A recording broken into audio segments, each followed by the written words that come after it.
Welcome to Eternal Family Adoptions, where members of the Church of Jesus Christ of Latter-day Saints share stories and secrets of building forever families through faith-centered adoptions. I'm Donna Pope. Join us as we discuss how our faith can guide our adoption journey and create family connections.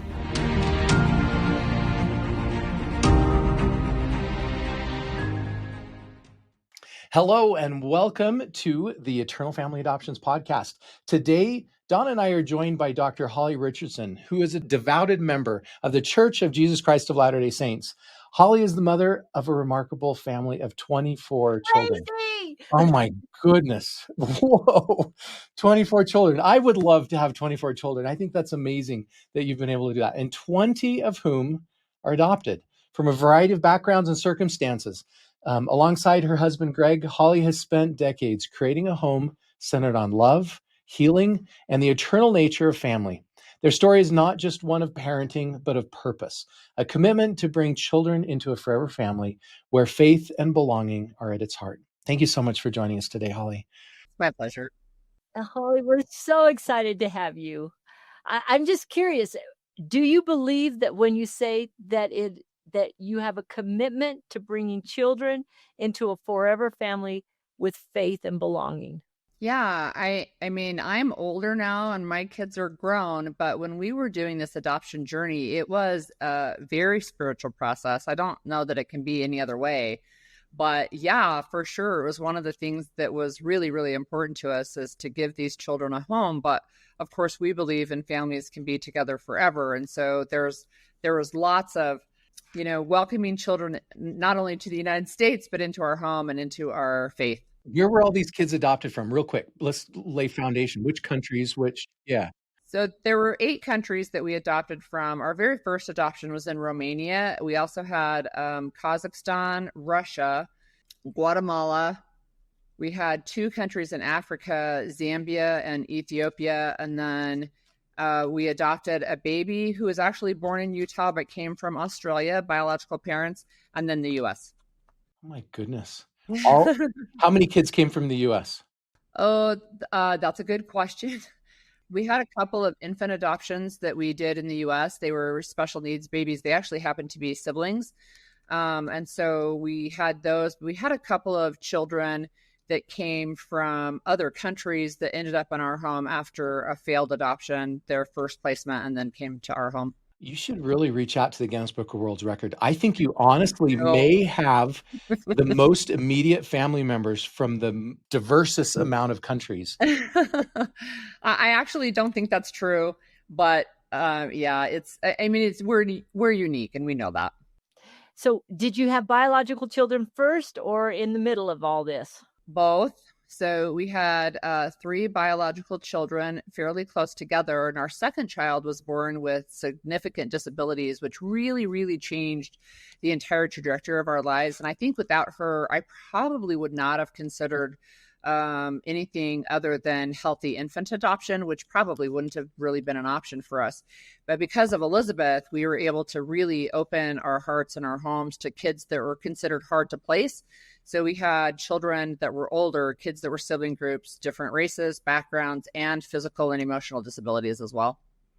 And then we had one more child after we had adopted 3. We had our 4th biological child. I tell you, there is a special place in heaven for parents that choose to adopt special needs kids. Like, it's one thing for a special needs child to come into a family and the parents to, step up and take care of that child. But it's another thing going in knowingly, how many countless hours you're going to put into that and the price you're going to pay, what you're going to give up to do that. So God bless you. You're very kind. And I will just say there's a number of ways to look at disabilities. And we have children who have emotional and mental health disabilities. And in some ways, they're harder than our really physically challenged children. We've buried 3 daughters that all had special needs, but one of them was born with missing most of her brain. And so we adopted her knowing that she would die young. And that was something that was a very long process for me. When I first heard about other people who did stuff like that, I'm like, I cannot do that. And I got to the point where I actually could. And it was still, of course, very hard to lose her, but we wanted her to feel loved in this lifetime, and she was. Wow. Wow. Yeah. Occasionally people will ask me a question like, should I adopt this child that may have some differences than they expected? I've often thought, well, only if you want your life to change. If you want your life to stay the same, don't do it. But if you want your heart to expand, to grow, for you to be a more open person, then go ahead and adopt and take on these new challenges. And you've done that time and time and time again. Well, you rise to the challenge, I think. And, there's no guarantee with a biological child or adopting a healthy child without disabilities that something's not going to happen. You can have illness, you can have accidents, you can have things that happen where they become a special needs child where they weren't originally, right? Or you didn't anticipate that.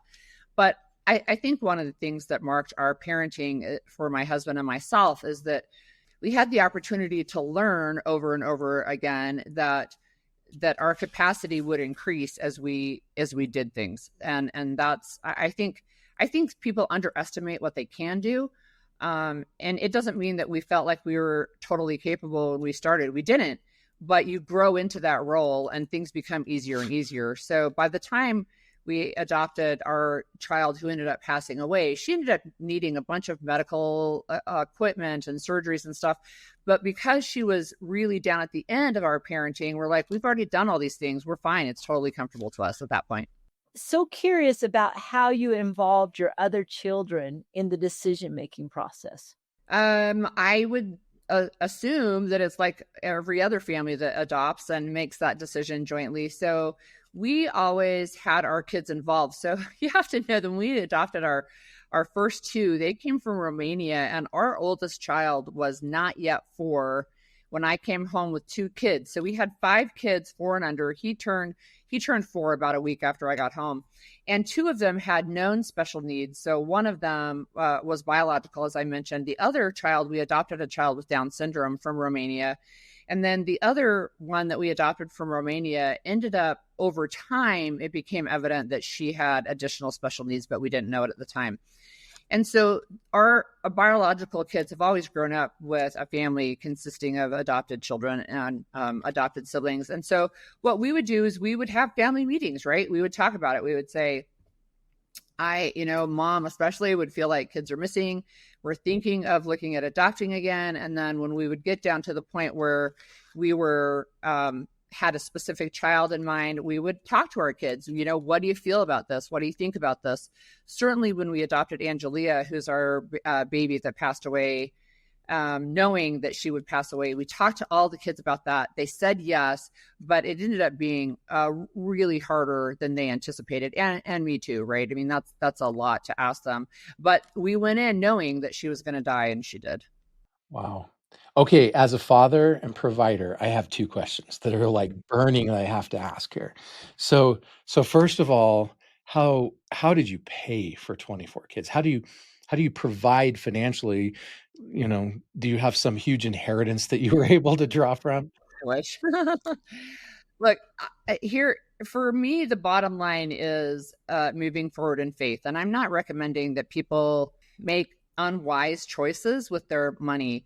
But what happened for us is that if we knew that we were supposed to add a child to our family, we always had the means show up for that. And sometimes they were just little things. Sometimes they were really big, miraculous things.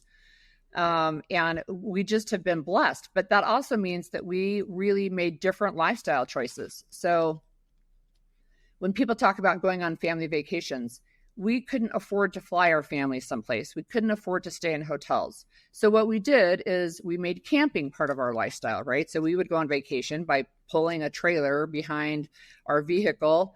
And at one point we were driving a tour bus that could fit 23 people, and we fit everybody in there. And we would pull a camping trailer behind us because camping is a lot less expensive, right? I, for a long time, canned during the summer. So I would can peaches and tomatoes, and we grew a big garden, and we cooked from scratch. And, all of those types of things that are money savers in the long run, we had to do that as well. We buy junker cars, right? We still do that because for us, we would rather spend money, and it was required really on our family, than on paying a large car payment or something like that.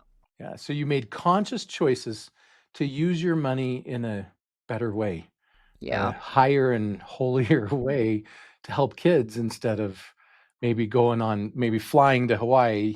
You went to the state park or the national park, which is still a phenomenally great vacation. Yeah. And, it has impacted our ability to think about retirement. So I'm 60, my husband is 63, and we are both planning on working at least until we're 70. So you have to know, I was a stay-at-home mom while I was raising my kids, but now I have a full-time job. So I started a career late in life. But we don't anticipate being able to retire for at least a decade from now. And that is largely because, our money went to our kids, and it's fine. Sometimes we tell them, you're our retirement plan, by the way, so be ready. Nathan, what's your other question? And then I've got so many for her. Yes, seriously. Oh, my other question is about your husband. So I wish we could have had him here, and I'm sorry we didn't plan well enough advance to get him here. But obviously, you couldn't do something of this magnitude at this scale without your husband being totally on board. Was Yep. he totally on board? How did the dynamics of that play out with him? So look, one of the questions I got a lot is, how did you convince your husband to let you do And this? you didn't. I'm like, there's no let, right? Yeah. You don't have to do accidentally something adopt. like this together. Yeah. You can't accidentally adopt. You can't say, oh, by the way, honey, guess what? Right. There's too much paperwork. There's too many, like this was our first adoption was 35 years ago. Right. So we're talking like pre-internet, all of that stuff. We were doing stuff by fax machine, and, there's a lot that's involved in adoption, especially international adoption. So yeah, I would say, he was more concerned when we were talking about timing, about adding the next child or children. And so he would say, we haven't, I started feeling like there were kids missing, and he was not usually at the same time as I was, but he would get there, and we wouldn't move forward until we were both on the same page. I love that. And sometimes that meant that my heart was changed and I felt like waiting was okay and we could do that. And sometimes it was his that said, okay, look, it really will work out okay. And, we were on board together with all of these adoptions and with the raising the kids. And it is a lot of work. It really is. I mean, parenting in general is a lot of work. And people say to me, I don't know how you did it because I'm so busy with 1 child, 2 children, 3 children. That when you're 100% busy, you're 100% busy. Right. And we had to figure out how the dynamics worked between the parenting. We learned to be on the same team because we had children with reactive attachment disorder who tried to play us off each other. We learned really quickly how to present a united front. But yeah, of course, he was totally on board, and we did not move forward until we were both united in the decision that that's what we needed to do. No, that's amazing. So going back, and there's so many things that you've said that I'm curious about. One is, how did you learn how to do this? Now, first of all, I'm going to point out the fact that you're Dr. Holly Richardson. So what is doctor? That's relatively new. It's a PhD in political science, actually. And I got it 3 years ago when I was 57. So my very first degree before I got married was as a registered nurse. It was an associate degree. I used that a lot as a mom, right? The background knowledge for medical stuff, medical terminology, and dealing with kids with issues, and when to go to the doctor and when not. Especially and with special needs kids too. Yeah, and so you learn by doing too, right? So when I had my daughter, who was born to us with really significant disabilities, my nursing background really helped me learn to pick up quickly on what she needed as far as like the medical care. But I will say this, every parent learns what their child needs and learns how to take care of their children, right? With what they need. So I was out of school for 30 years and decided it was time for me to get a bachelor's degree. And I was 49 when I started back to school for that. And then I went to school for 8 years straight, and I got a bachelor's degree, a master's degree, and then I got a PhD. So I'm having a hard time even grasping this. You have all of these children and you go back to school for 8 years straight. How did you do that? Nobody else can complain. No, it's not true. Look, the kids were older, and I was a stay-at-home mom. I did things on the side. So I have had political involvement in Utah for a long, long time, but I did that as from my base of being a stay-at-home mom. And then I was doing political advocacy for about a year. I served in the Utah legislature. I mean, there's some things that I did in between, but my focus was the family. And when I went back, we did have some younger kids when I went back to get my bachelor's degree, but they then saw me sit at the kitchen table to do homework, and they would sit with me and do homework. So we had some kids in high school and then some younger as well. And my master's degree was all online, and this is pre-COVID, right? So this was, I think, very forward thinking of the university where I went, which is Southern Utah University, actually. And everything was done online. And so it worked really great for me. For me, I would sit down to do schoolwork at night or very early in the morning. And then I would do family duties all day, right? And then, that worked for 2 years. I had to drive to school for the PhD until COVID hit, and then everything switched online. And so I finished my classes and took my exams and did my dissertation at home. And it works. And so I can see that your kids kind of bought into it. Of course, your husband bought into this going back. I'm curious why you decided you wanted to go back and get these degrees. I'm a lifelong learner. And so I really love learning. And I have done a lot of learning on my own. Of course, I tried to, learn as much as I could about parenting, especially about adoption and how do you handle all these different things. So lots of learning that way. But it became important to me, not really for a career, but because I really wanted, I guess, to solidify my knowledge. And so one of the things that I focused on were things that I had already done. So I had already been doing political communication, for example. So my bachelor's degree and my master's degree are in communication, but I'd also been in the political space. And so my PhD is in political science. It was hard, but it was something that I wanted to do and was worth it. And I had support from my husband. Of course, the kids are just like, whatever, Mom, I'm not going to go get a PhD. I'm like, nobody's telling you have to. But guess what? I didn't think I was going to do that either until literally right before applications were due was when I decided, yeah, I think I want to try this. So your kids went along with it. But now let's go back to the question of how did you learn how you're a lifelong learner? And that's very clear because learning how to adopt, going through the whole process, especially in multiple countries, how did you go about doing that? I think like most things, the first time is the hardest. And so when we did our very first international adoption, again, 1991, it was hard. And I knew there was something called a home study. So I had one of those, right? Did you just have a perpetual home study for 30 years? Yes, largely. Once we started going and saying, okay, we want to make this really open-ended, especially if we didn't feel like we knew where the next child was coming from. We deliberately did ones that could work for the US, but also internationally. Things have changed a lot over the, 35 years since we started our adoption journey. But again, I think you learn by doing, right? And so the first time was hard and, we tried to figure it out and we did. We figured it out. And then after that, it was like, okay, well, here's the checklist. And I could go through the checklist and I could pull together a dossier in about 48 hours. Wow. And, people sometimes that's just mind blowing because there's so many pieces. But because I knew what the pieces were, it's like, okay, this is what I need. Greg, go get employment verification from your job. We need this from the bank. We need this from the, police department. We need, these letters of reference. And I could just pull them all together. And, I don't know how many copies of our birth certificate and marriage certificate we have floating around, but it was a lot. And then, so you just did it. You just learned how to do it and you just did it. I guess our last successful international adoption was done in a country where at the time, you could either go through an agency or you could do it by showing up in person and doing it yourself. And I wouldn't recommend it to people who hadn't ever done an international adoption, but because we had done several, quite a few at that point, my husband and I took our paperwork and went over and we started knocking on orphanage doors actually and saying, look, we're here to adopt. What country was that? It was Ethiopia at the time.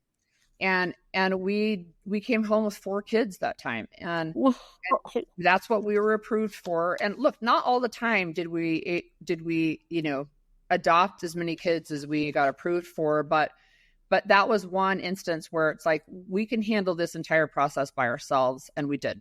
Wow. It's not like that anymore. I wish Ethiopia law still worked that way. Yeah. Yeah. So that brings up moving kind of a little bit into some of the politics of this. And I'm curious why, if some dealing with the politics of adoption led to part of the reason you went into political science. Can you address that?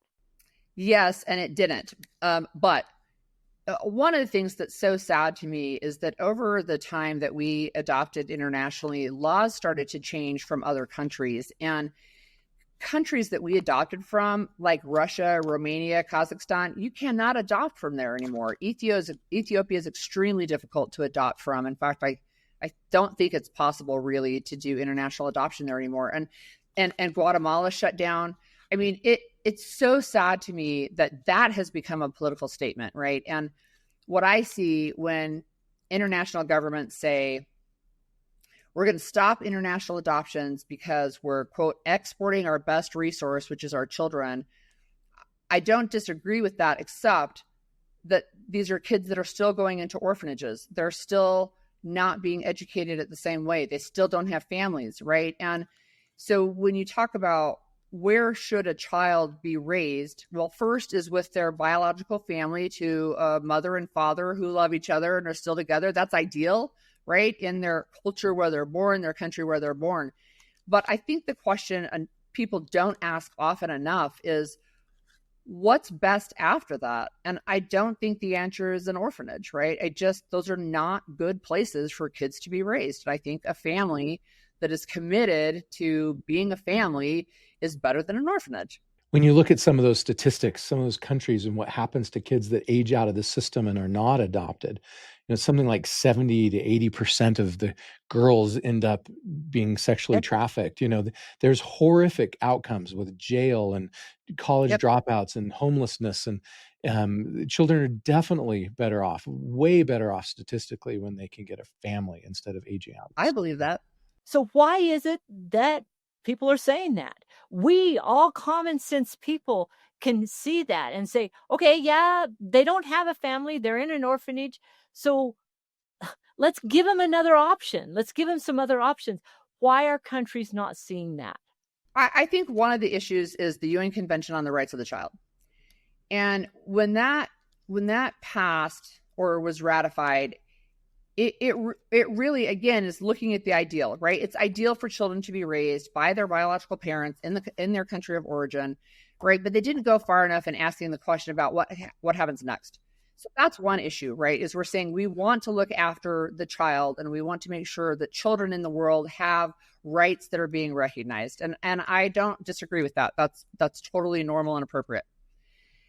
I think then you also have countries who have a lot of pride, and a lot of countries have a lot of pride, and that's not unusual, but it became a source of, I think, sometimes either discontent or even shame to say we are not able to take care of the children who are born in our country. So instead of saying we're going to revisit how we deal with families and all of those types of things, I think sometimes the political answer was to say we're just going to stop adoption.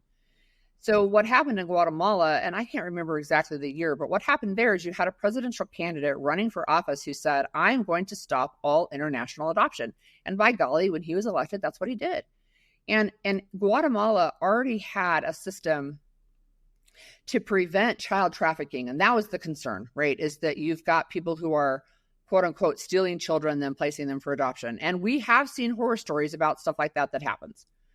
But in Guatemala, they had implemented a program of DNA testing where you had to have the biological mother and the baby be DNA tested at the beginning of the process, and then again at the end, which is somewhere around 18 months to 2 years later.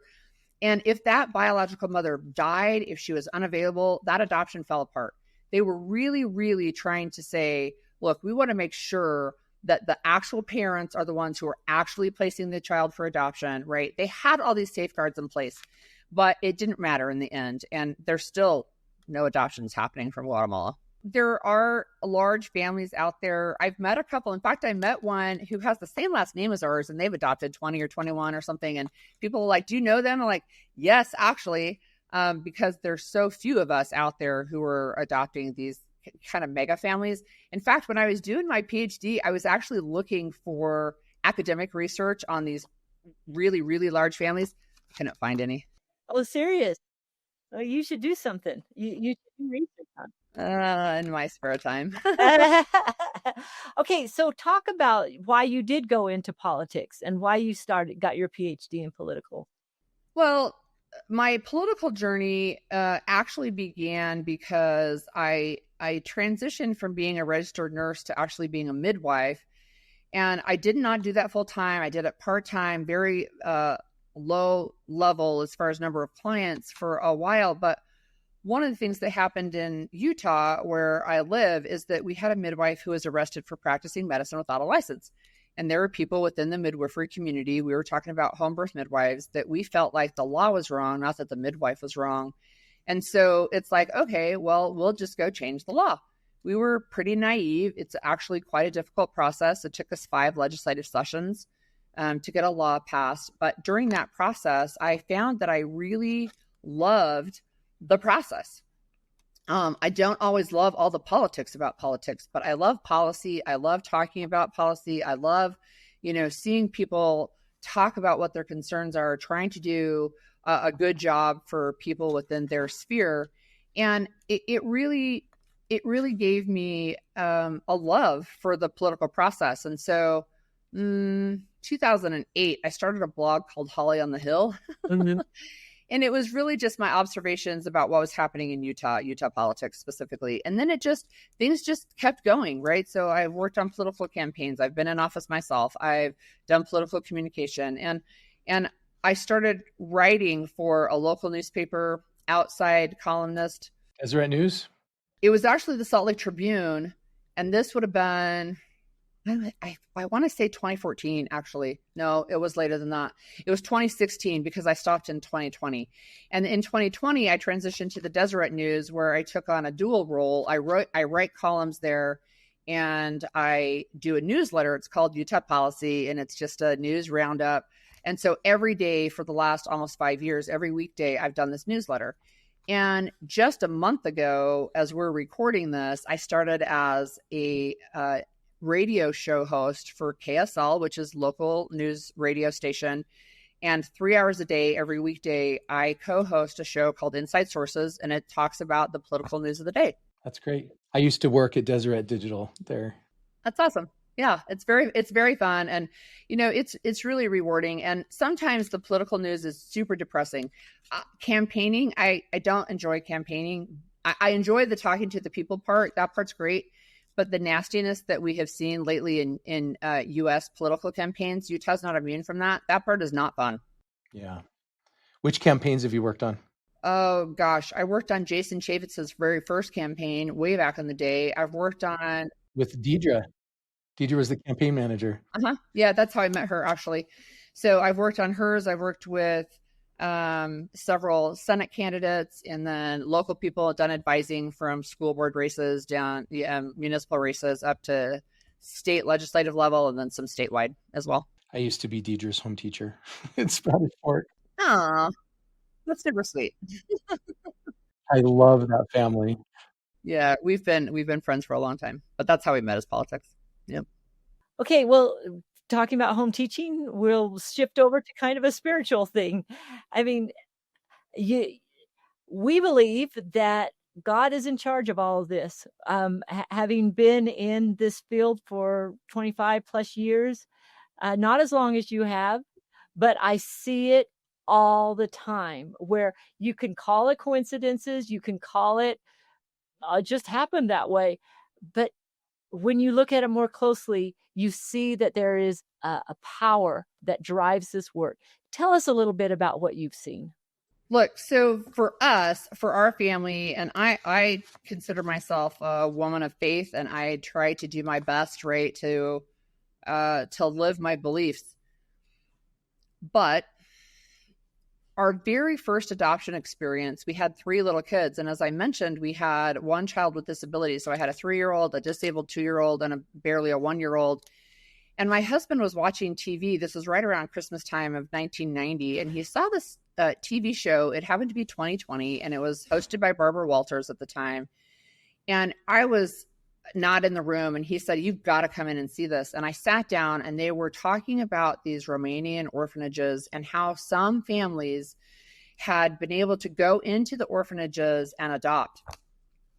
I am telling you, it was the strongest spiritual experience I've ever had in my life. And every time I talk about it, it's been 35 years.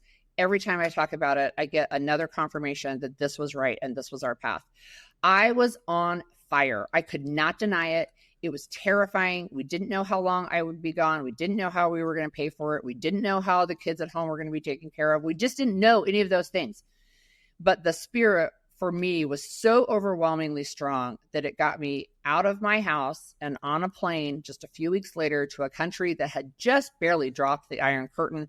It was really scary, but I needed to do that to go bring these 2 little girls home. So from there, I would say that the nudges were a lot more subtle. And so it took a little bit of time to say, okay, yeah, it can look different for each adoption. But there had to be, for us, spiritual confirmation that this was our path. And look, you can imagine with a family that was immediately different, both in size and in abilities, and then later racial and ethnic backgrounds as well, that we stood out. And that made us sometimes the target of people who had unkind questions or unkind comments. And some of those included comments like, it's not appropriate for you to adopt because you obviously can have biological children, and so you should not be doing this. There is no rule like that. There is no rule like that. And, and I ended up having secondary infertility. So after we had our 4th child, I just had a long string of miscarriages and was never able to carry another pregnancy after that. But we were very blessed to have 4 biological children. 2 of our 4 have disabilities. One's passed away. The other one is 30 and he's in a wheelchair. He's been in a wheelchair since he was tiny. He's been driving a power chair since he was 3 years old.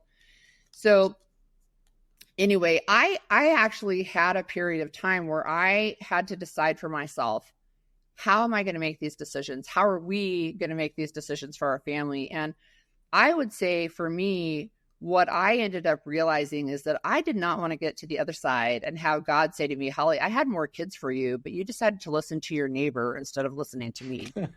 And so we just made sure that we felt like we had an answer to our prayers and to the question of, should we add more? And if so, what about this child, right? Or what about these children? That's amazing. So after you adopted the 2, how old were they from Romania? They were both about 1.5 years. So we ended up with a 4-year-old, a 2-year-old, and 3 1-year-olds. Yeah. Were they a sibling group or were they? No, not biologically related. No. So you get over there to Romania and you just kind of, hey, here we are. So this was, if you remember the news from that time, there were a flood of people who went to Romania during a very short window. It literally was like 4 months. It was like January 91 to April. And then things really slowed down and then they shut. And we got over there in early February. And when we were getting there, people were leaving who had spent 3 weeks in country. By the time we got there, and by we, I mean 2 other women that I did not know before I got on the plane. Right. So we went over there. We were there for 8.5 weeks, trying to finish up this adoption. And there were people who were already saying, "Hey, we're here. We can help you." So, we had a driver and we just ended up going different places. And I will tell you, it's hard. It's hard to go to places where there are a lot of children who need families and then try to say, which is the right child for me? And I'll just say I worried about that more than it actually ended up being a problem, because it became clear to us which children were meant for our family. And my husband did not travel with me. It was me by myself. And there were no cell phones. There, like I said, no internet, nothing like that. It was, again, very scary. But I just felt like we knew, right? And the one little girl with Down syndrome, she was the first child that I found, and then just could not find who the second child was supposed to be. And I ended up having a missionary who was over there. And this was a senior missionary, brand new to the country.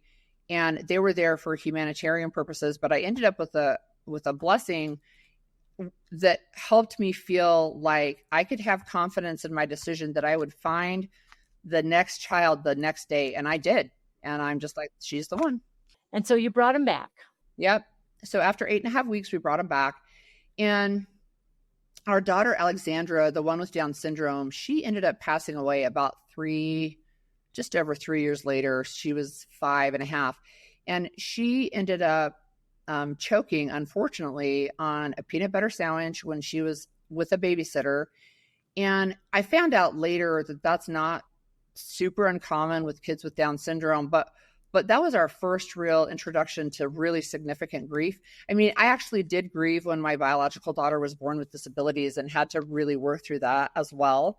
But when Alexandra died, one of the things that really helped me was the assurance that we got from our ecclesiastical leaders that God had his hand in everything that happened that day, and that she had gone on to a joyous reunion on the other side, and that there was no need for recriminations and asking what if, and because that's the natural tendency, right? Well, what if I hadn't left her with a babysitter? What if I had, again, no cell phones? What if I had checked in sooner with a payphone? But it's been 30 years this summer that she passed away, and she is, a part of our family. And I trust that she's on the other side with additional siblings now watching over us. And, it's very hard. And yet time eases the ache a lot. And so we can look back and say, look, we feel that we did what we were supposed to do to help bring her to a forever family. And, however that looks when we get to the other side, we're really happy that she's our daughter. That's a very sweet story. So after you did the Romania kids, then what? So if we're going to go one by one, it's going to take us forever. Our next adoption was actually from Kazakhstan. So Kazakhstan was a former Soviet bloc country. And when the Soviet Union fell, they gained their independence, and they started to do, just at the beginning, just a few adoptions. And they were all for kids who were hard to place. And so we actually were looking for an additional child. And this little girl that we got, she was 5 at the time. She was missing a leg, and she was hepatitis B positive. And so she was considered quite hard to place. And she was still in a baby home, which in the orphanages, they usually keep them until they're 3-ish. And then they go on to a bigger orphanage, older kids. But because of her disabilities at the time, what they would have done is sent her to a place where, I mean, it's hard to say it without sounding rude, but where they warehoused people that they didn't believe could be educated or trained. And so sometimes you would have adults there who had mental health issues, but you would also have kids with disabilities. Not a good spot. So they were hoping that she would find a family before she had to be moved to one of these places. And so we took her. And when I was trying to send documents to Kazakhstan, I remember going into the post office, and the lady at the post office was like, what is this? Like, this has to be like a real place. I'm like, it actually is a very large country. It's one of the largest in the world. It just doesn't have a lot of people. It's over by Russia. And she's like, oh, okay. Never heard of it before. Right. So she was our third adoption. Well, she was our third child that we adopted, second adoption. That would have been 93. And after that we did, I actually gave birth to came home from that, got pregnant with my fourth biological child, and had him in August of 94. And then started feeling like there was a baby girl who was missing from our family, and could not figure out where in the world this child was. And there was something called the internet That that started, right? And there were like bulletin boards or something. And I ended up seeing in May of 96, actually, I saw somebody post on there and said, there was a child born in California. We think she's probably going to be brain damaged. We can't adopt her, but somebody else might. And this baby was 10 days old when we saw that posting. And so we ended up getting her, and she's 29 now, a mom herself, not brain damaged. But that was our first infant adoption. And it was actually a difficult process, but she was really great. She's a mom now. She's not brain damaged. No. And, I told you I was a midwife. And so they said the reason we think she is because she was born unexpectedly at home in the bathroom. This biological mom had the baby on the bathroom floor. And so they're like, that's our proof that she's going to be brain damaged. And because I was already in that home birth space, I'm like, I'll take it. Happen. No, we have it happen a lot. No. So she's great. But her birth mother did struggle with addiction and was not able to keep her children anyway. So she voluntarily relinquished, and we ended up with a sibling of hers in 2000. So 4 years later, also born addicted to methamphetamines and almost died, that half sister to our daughter. But she's now grown up and 25 and doing well. Yeah. Just real quick, how's your gal from Kazakhstan? Kazakhstan. Yeah. I mean, she's a mom also. She has 2 kids and she lives up in North Salt Lake. And, she's, I start to lose track of ages. I think she's 37. So she would have been in a warehouse, but now she's a mom. Yeah. And has her own family. And, she's really great at like decorating her house and making money stretch. And yeah, so I wonder who she learned that from. She's also musically talented, which was genetic and not environmental. What does she do? She sings. Yeah. Whew. Okay. And who's next? Okay. So after our daughter Katie was born in California, that was 96. When she was, I would say a year old, maybe, I started feeling like we should look again. And in fact, I had a friend who was working in international adoption, and she called me one day and she said, I think I have your next child. And I went to meet her, and she had pictures of a child with physical disabilities that were very similar to what my daughter had been diagnosed with. It was an orthopedic condition called arthrogryposis, which basically means it's multiple joints bilaterally that are affected. And this little boy in Russia had that. So we started the process, and I said I wanted to adopt another child at the same time. And so there was a little girl who was missing fingers and toes and abandoned at the hospital because of these physical differences. And so she was about a year, I think, at the time. So we started down that process. That actually ended up being a very difficult adoption process emotionally, because again, you go back to people feel shame sometimes if they feel like people aren't taking, if somehow adoption means, well, you're not taking care of the kids. The orphanage director where this little boy was really offended that an American would say, I will take this child with disabilities and raise him. And it's a really horrible story, but he was starved to death by the orphanage director. So that you wouldn't adopt him? Yeah. And I'll say for the LDS audience that you have listening, he has been sealed to our family because we had to get special permission. They've now changed kind of the policy about that. But because he was underway and our name was attached to his name, as the process started to unfold, we got permission to have him sealed to us. So he is. So we went to another little boy who had some hearing loss and disability, and he also died. And he died in the orphanage. He ended up choking to death one night. And I don't know the details. We never found out all of the details, but he also was sealed to our family. And then we still were able to adopt a little boy. And he was born to a young mom who they knew in Russia was a heavy drinker, which happens sometimes there. And so he has some fetal alcohol effects, but he's married. He is expecting his first child. He's 29 also. And that adoption, we got the little girl who was missing fingers and toes, and we got that little boy, and they're both 29. So they're the same age as our daughter that we adopted as an infant.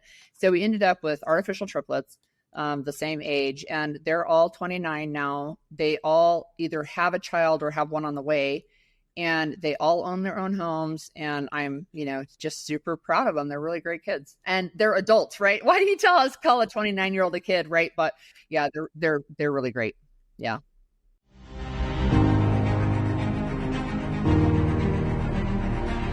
Thank you for joining this episode of Eternal Family Adoptions. I'm Donna Pope.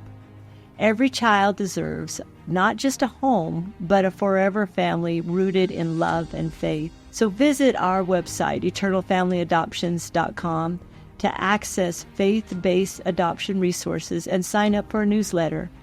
And join us next time as we continue this journey together.